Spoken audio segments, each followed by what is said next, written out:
Hello, everyone. I'm Harpreet Singh, welcoming you to the Future of Work Pioneers podcast. Today, we are launching a new series entitled The Future of Work in Healthcare. Our guest today to kick off this new series is Cathy Fraser, the CHRO of Mayo Clinic. Cathy is responsible for spearheading culture and employee programs that attract and inspire a 65,000 member workforce. Prior to joining Mayo Clinic, she led HR for 125,000 employees at Tenet Healthcare, a multinational healthcare services company. Cathy also sits on the boards of Laurie's Gifts, the American Association for Cancer Research Foundation, and Rochester Area Chamber of Commerce. Cathy, welcome to the show. Thank you. Really glad to be here and share some of my various perspectives of the future of work and in healthcare. So thank you. So Cathy, you've led great organizations in the healthcare industry. Mm-hmm. Could we start by learning a little bit about you and your journey? You bet. Well, I'd love to say that I had a many year history within healthcare, starting from right out of college, but I can't say that.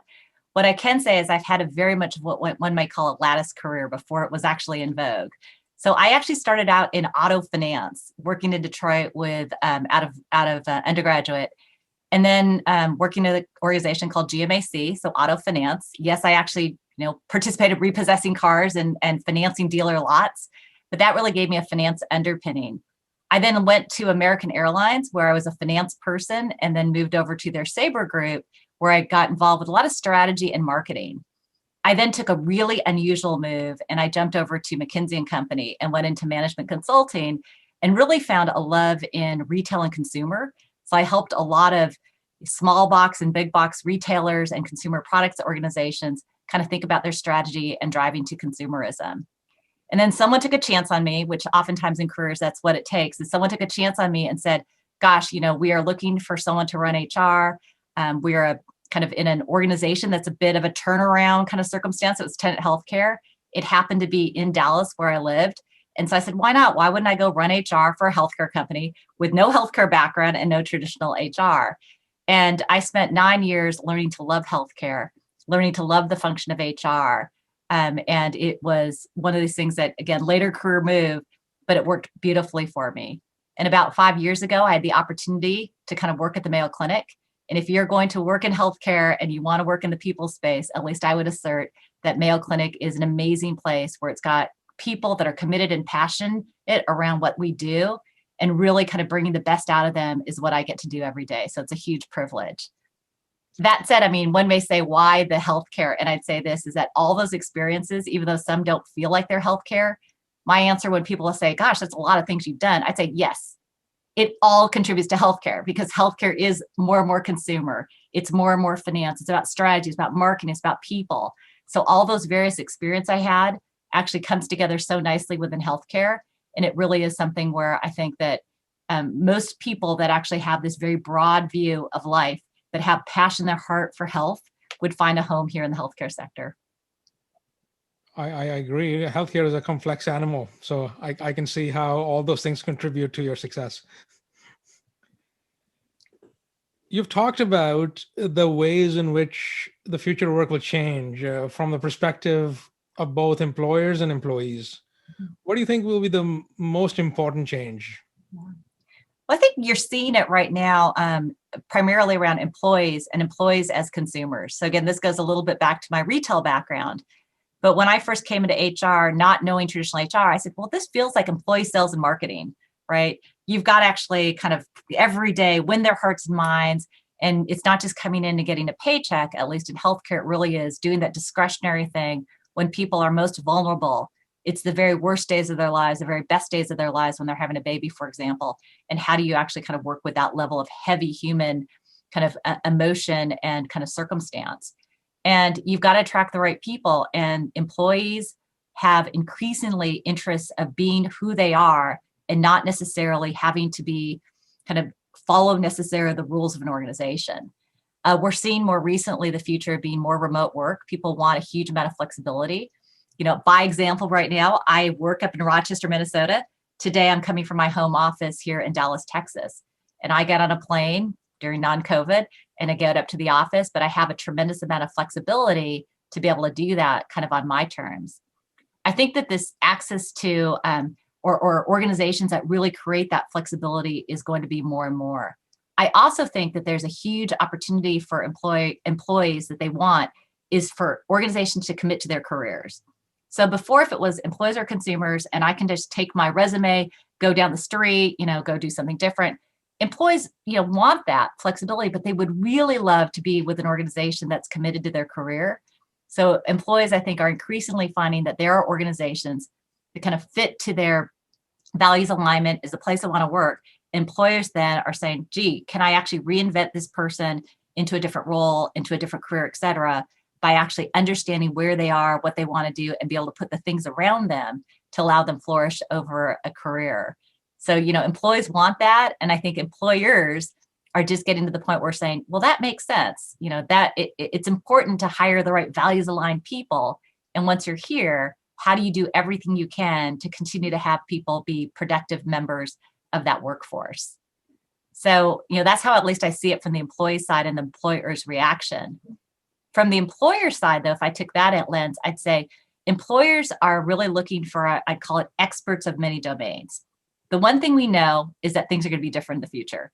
And so agility and the ability to take people, not just because they happen to be an expert on one thing, but because they're an expert at one thing and have built out an ability to learn and be able to learn another thing and learn another thing, creates a lot more kind of competencies or skills or knowledge that they can be plugged and played into other things. So from the employee perspective, it's this great opportunity to go into an organization where there's a lot of different opportunities to plug in.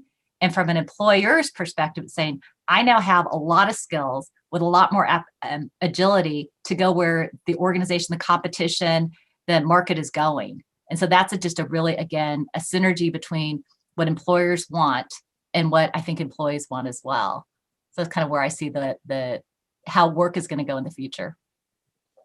What does future of work specifically mean for the healthcare industry from your perspective? Well, I think one thing about healthcare is and I've done this, if you go to, elementary schools, middle schools, and high schools, and you say, gosh, do you want to go into healthcare?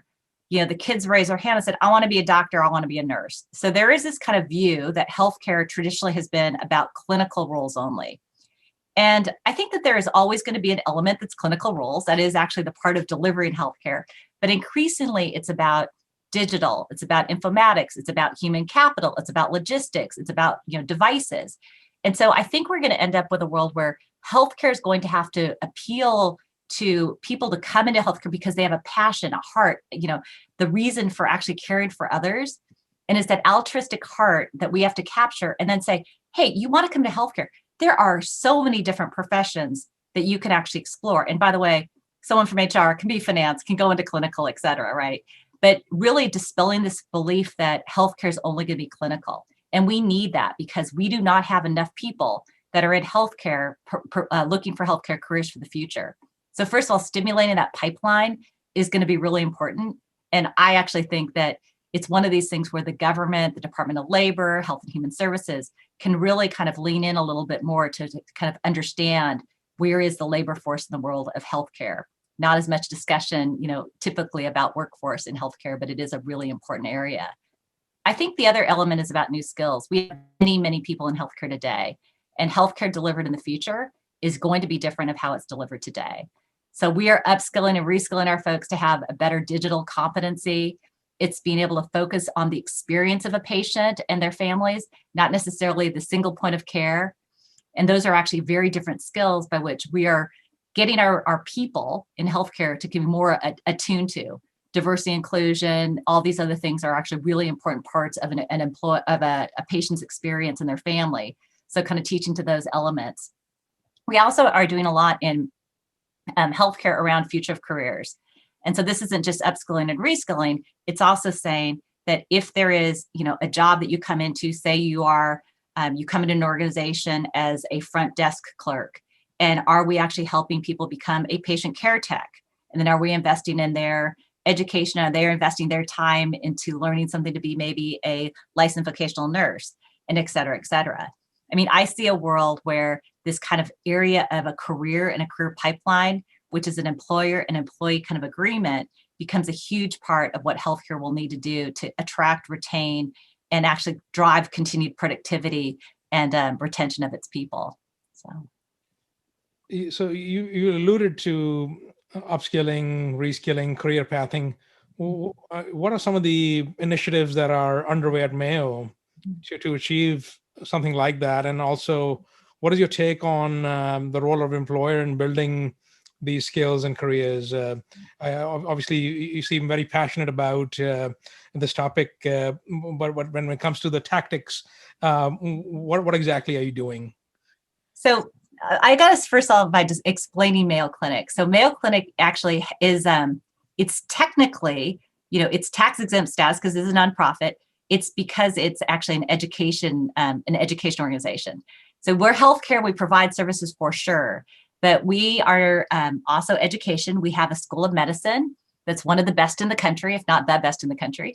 We have a graduate medical education. We have continuous health professions, et cetera. So we've got a very kind of large school. And first of all, part of at least what Mayo Clinic is ensuring that our school, the 5 schools that are part of the Mayo colleges, continue to be a significant and core pipeline for us. And it's a really good strategy because we are a differentiated employer. So we've got folks coming into our colleges, learning the way that we practice, the way we think, aligning with our values so that when we hire them, it really is something that's a continuity or a continuation of their experience versus simply being a new organization. So first of all, affiliations with colleges that share your values, huge part of what we're doing. Once you're in the organization, we actually have, like many other academics, do things like grand rounds. We have webinars.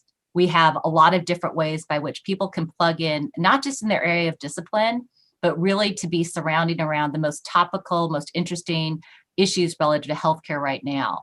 I had the opportunity to actually be a part of something called Everybody's In, a campaign we have, which is on the very, very relevant topic of diversity, inclusion, and equity in healthcare, and had the opportunity to watch a documentary called Coding Bias that then had an entire discussion group around the potential of biases in AI. And so really cool stuff that we're doing as it relates to these webinars and grand rounds by which any employee can participate. We have self-directed learning. We have something called a Quality Academy where people can take classes and achieve different levels of badges. We've recently introduced something similar, which is our Workforce Academy, that's looking at our strategies, things like digital that we talked about before, or international or platform businesses, and gives people some self-directed ways by which they can start, learning their own kind of elements of healthcare to either be better positioned to take on new jobs or to even advance themselves in their current roles. And lastly, we, like other organizations, have some third-party tuition reimbursement type programs, but I'm also proud about our organization because we have reinvented that most recently, going strictly from just tuition reimbursement to something we're calling career investment program.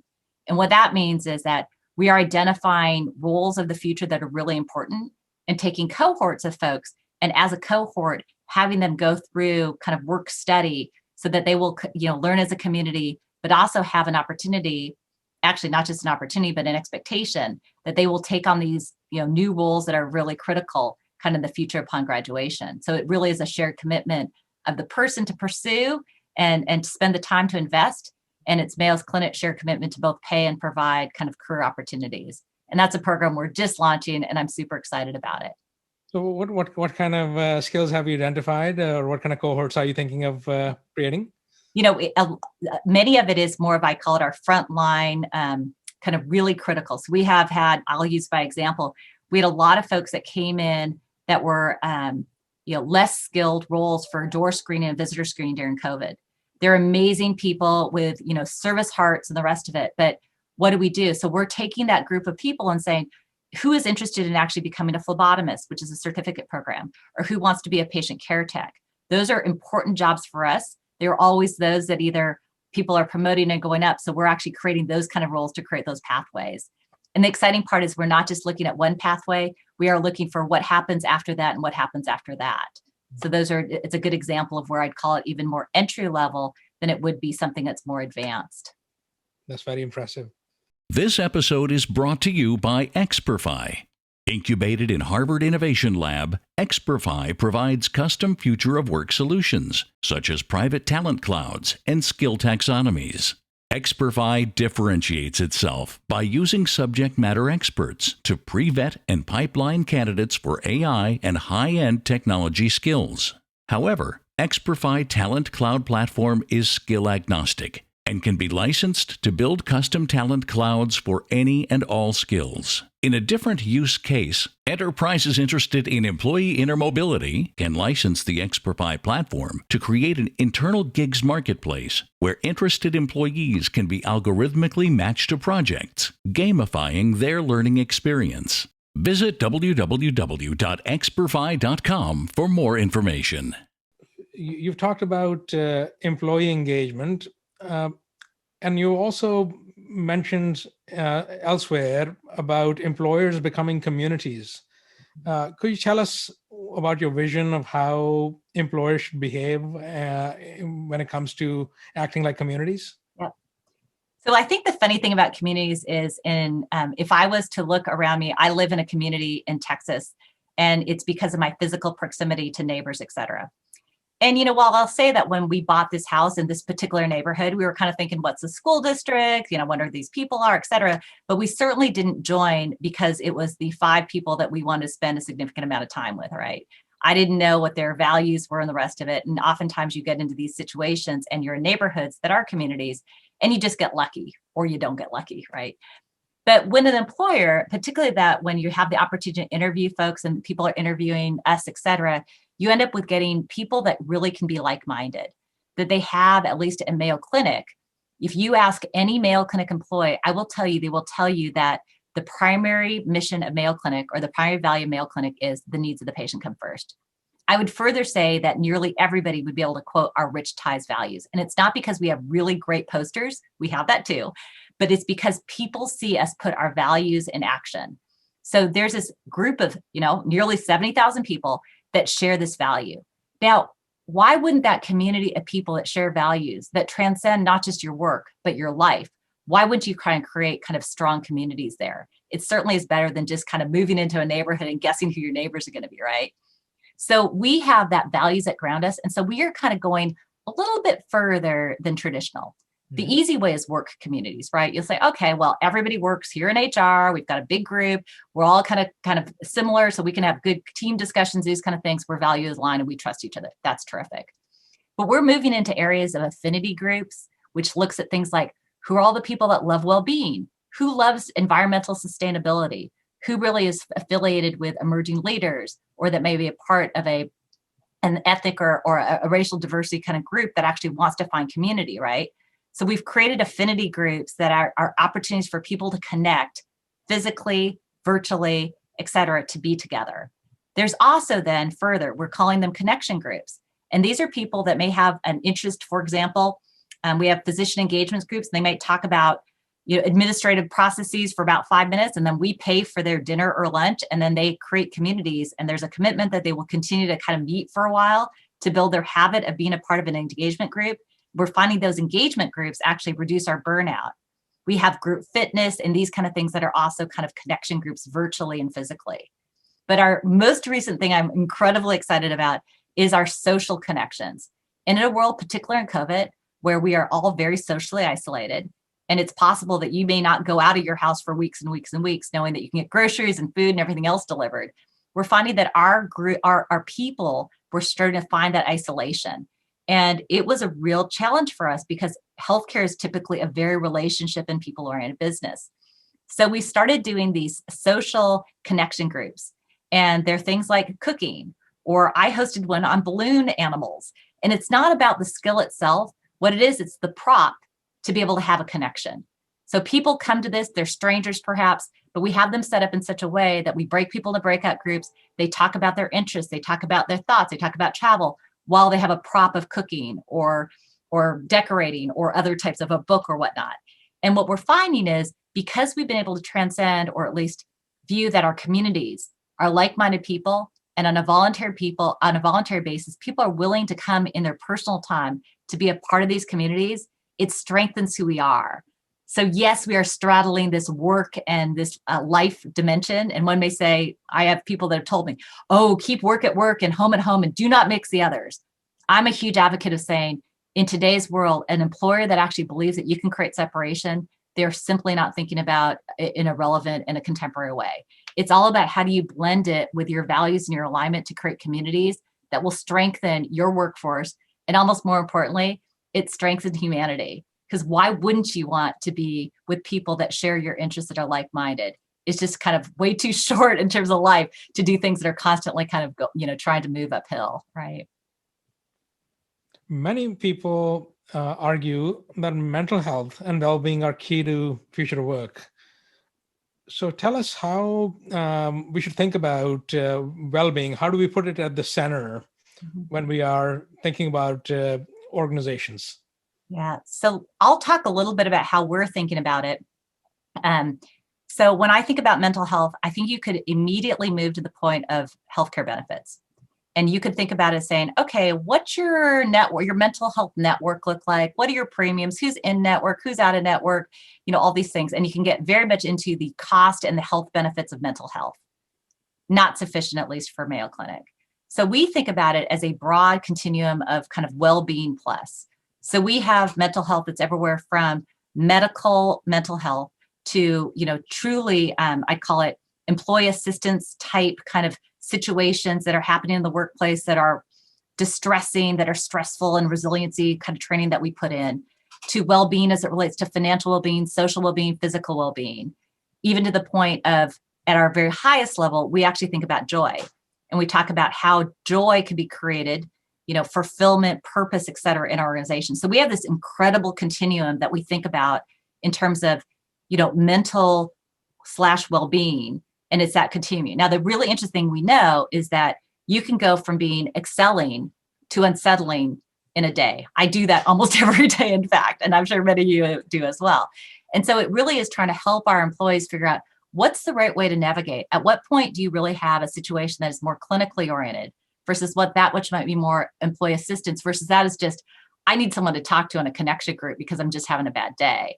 So what we are working on is trying to make it as easy as we can for our employees to actually navigate the variety of services we have. That's one. But two, to also remove any stigma that it may have to someone saying, gosh, I'm uncomfortable. I don't want someone to think that I'm not stable, et cetera.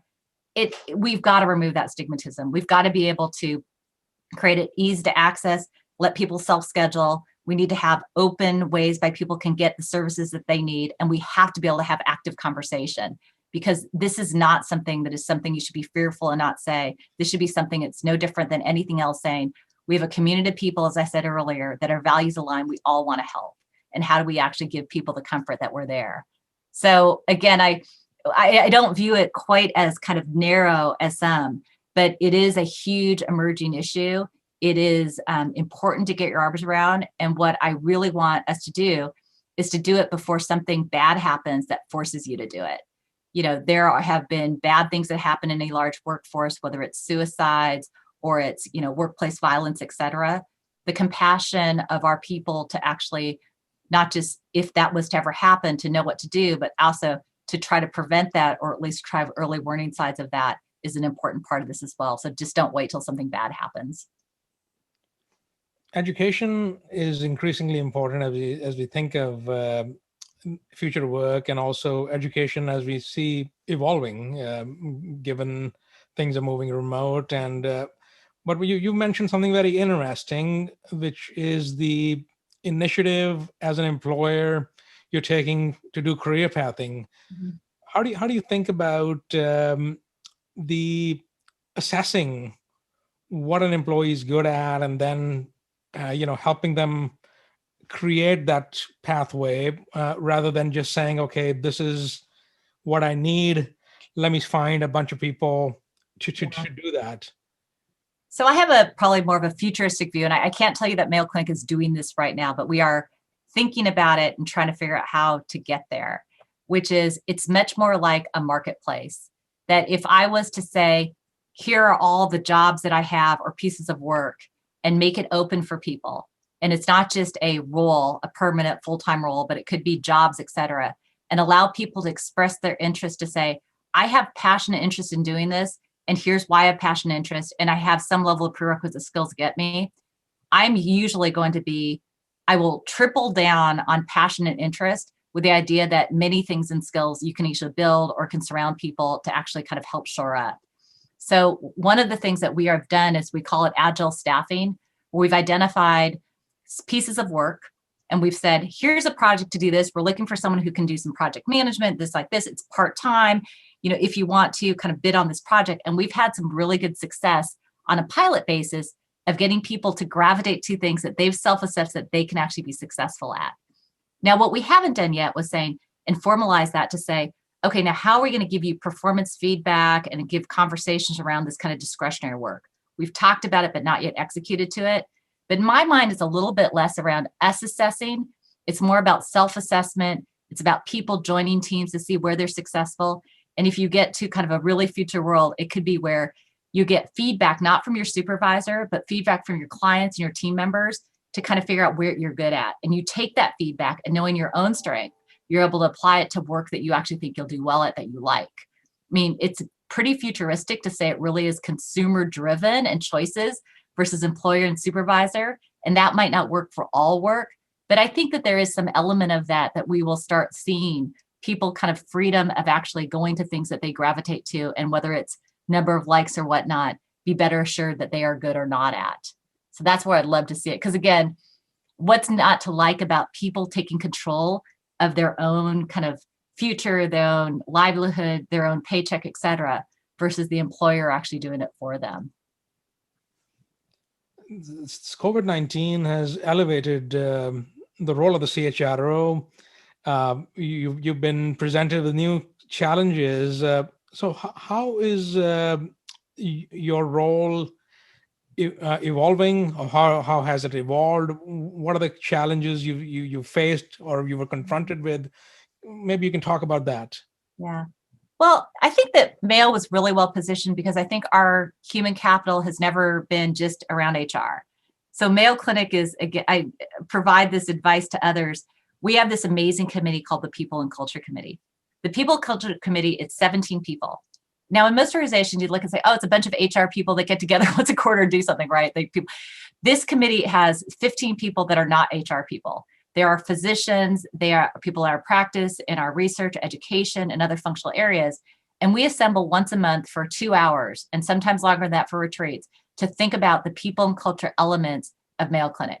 And the reason why I think that's really important to distinguish is during COVID-19, it wasn't HR kind of pivoting to the things of policy and temp labor and cost containment, which are all sometimes the not so fun things, and you just kind of pivot to.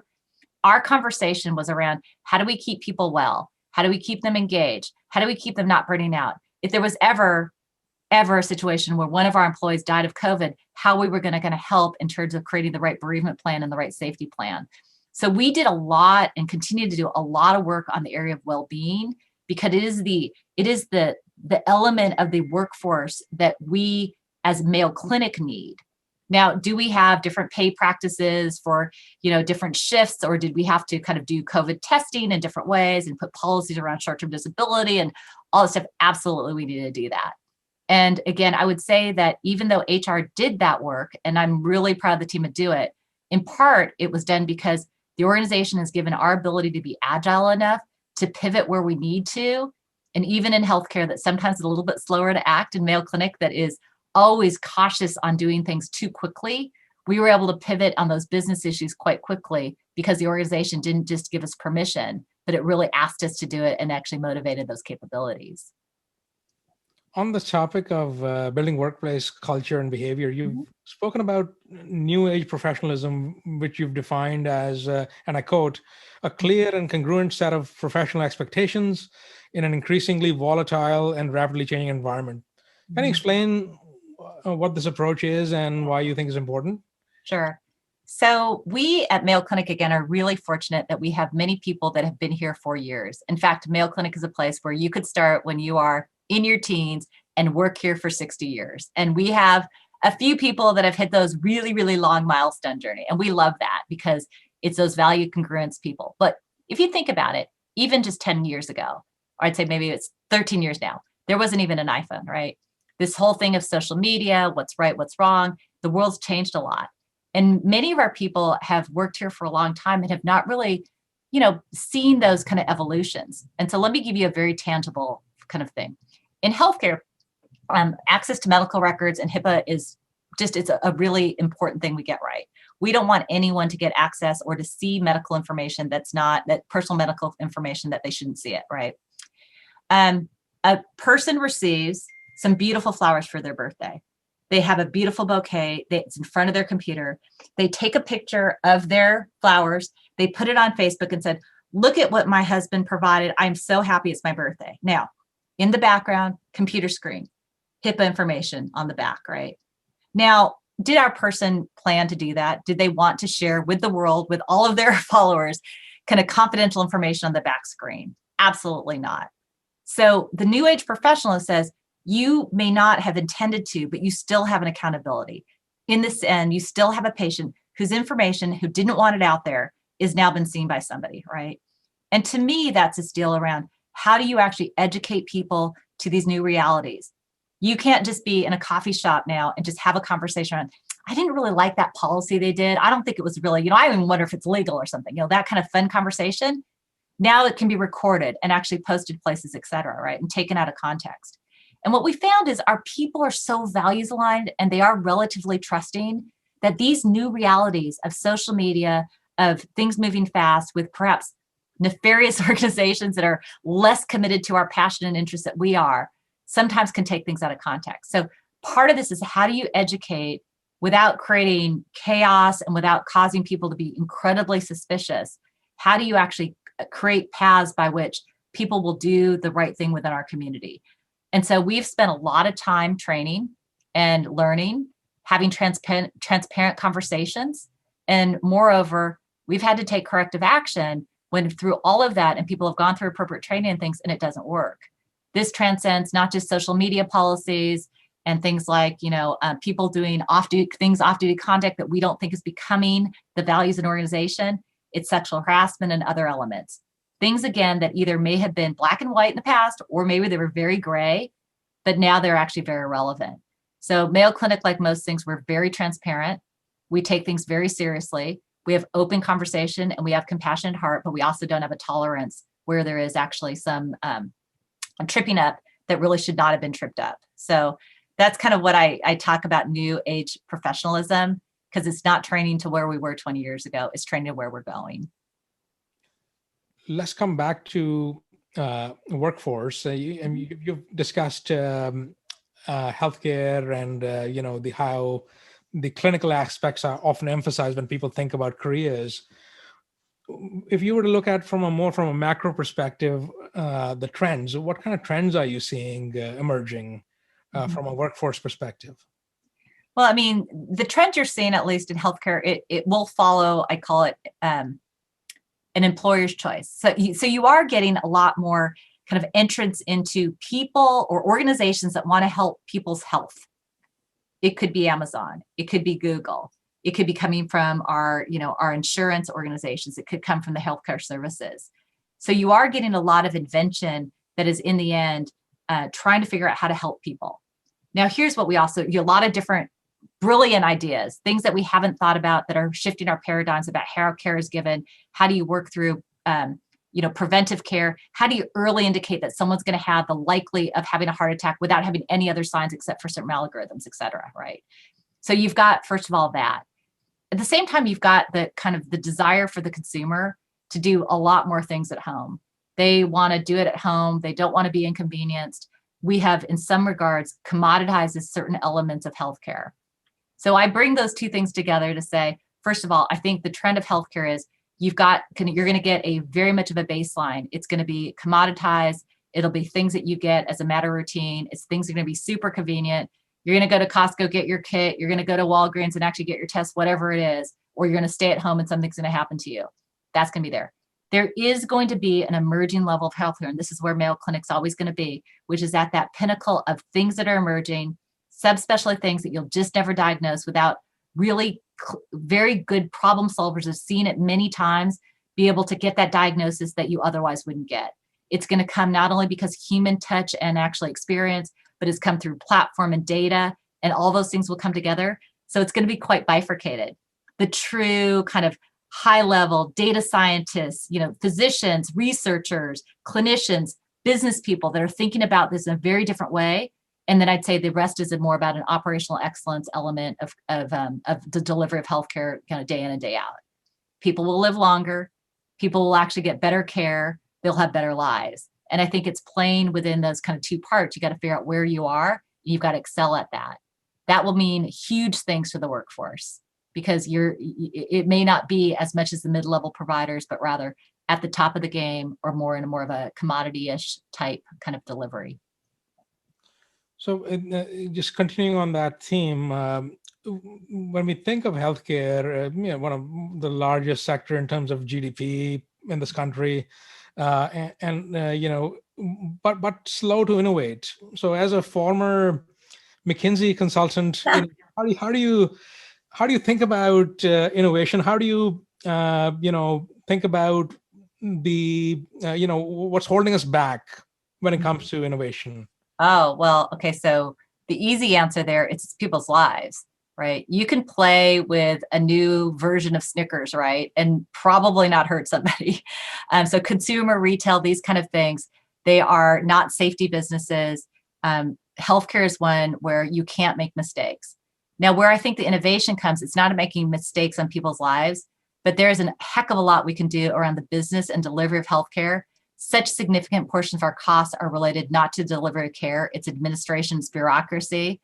And I think really thinking about reinventing healthcare isn't around creating more potential risks for the delivery of care. It's getting everything else out of the way.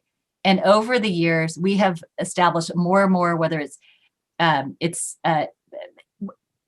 levels of people that play in the value chain, if it is the bureaucracy of the payment model, if it's the challenges and tribulations around, have you looked at an explanation of benefits lately? Why does it take you 20 pages of fine text to get your teeth cleaned, right?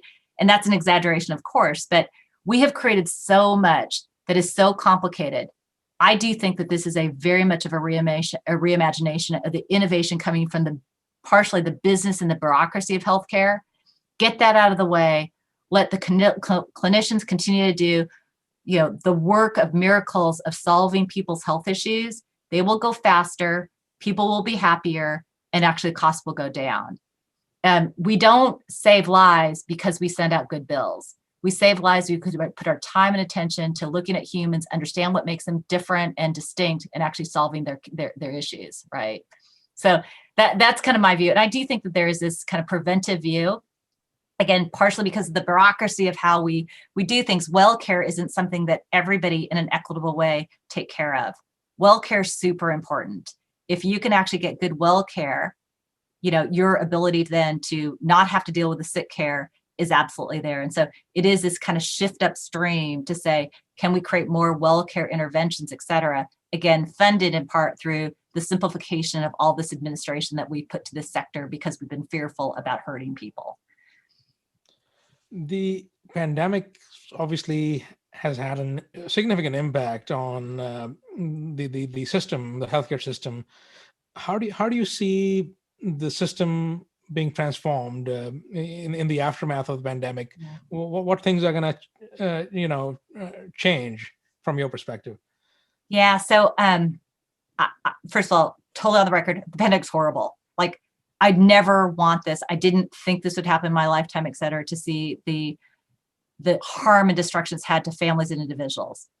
The silver lining around COVID is it forced, at least in healthcare and where I see it, for us to be a little bit more agile, to accelerate some of the work around discovery, to use data more intensely. I look at telehealth. In many organizations, including Mayo Clinic, you could take the amount of telehealth we did in 2019 and you can multiply it by hundreds for what we did in 2020. It never would have happened had we not been forced to do that. But when I think about the benefits of increased telehealth in the future, it's huge. It saves costs, it saves lives as we help people in a better place of care instead of going to a hospital, which you should never want to go there because it's actually where sick people are. You want to stay away from those places, right? If you can. And you also, are going to get it in the comfort of your home with loved ones, et cetera, that can help you. That wouldn't have accelerated as much. One of the things that we have to do is capture those habits. We cannot rubber band ourselves back to where we were. We have to continue to telehealth. We have to continue looking at remote work as a core element of how we work. We have to take all the agile ways that we were able to pivot to help lots of people in different ways, to set up booths, to set up childcare, all this stuff, and not just say, okay, it's done, but rather, how do we take that learning of agility and helping our people and actually deploy it in a proactive way to help our people versus simply saying we're really good at actually responding to crises. So can we create crisis leadership, crisis actions, the agility of that has to just the common everyday kind of element of healthcare? And I think we can do it. And I know Mayo Clinic, we have an entire initiative called Bold Forward at Work that we're taking on right now and looking at how do we instill permanency and habit forming in some of these behaviors that we had to apply during COVID. Cathy, any parting words for our audience? No, but I think this is going to be a fun, next 5 years. I think that there's a huge amount of opportunity for people to be their best. And I would just say, have fun. Part of this is about being human. Make sure that we all take this a little bit, with a view of we can work, we can be with people we really like, we can have fun. And, that's what this is about. And the more we can keep all that stuff in balance, the better we are. I will say that my book, and you see my backdrop here, a little less conventional than the traditional beautiful bookshelves. This is a part of having fun. It's having a red phone on a cake plan. It's having a lava lamp, and it's having a book that I actually stare at a lot and fill out, which is do one thing every day that makes you happy. This stuff's important because, again, if you can't reflect your personality, if you can't be yourself at work, you can't have fun. I really question, is it worth it? So I hope I've been able to share some things that are interesting. Yeah, it's been a real pleasure, Cathy. Thank you so much for your time. Great. Thank you.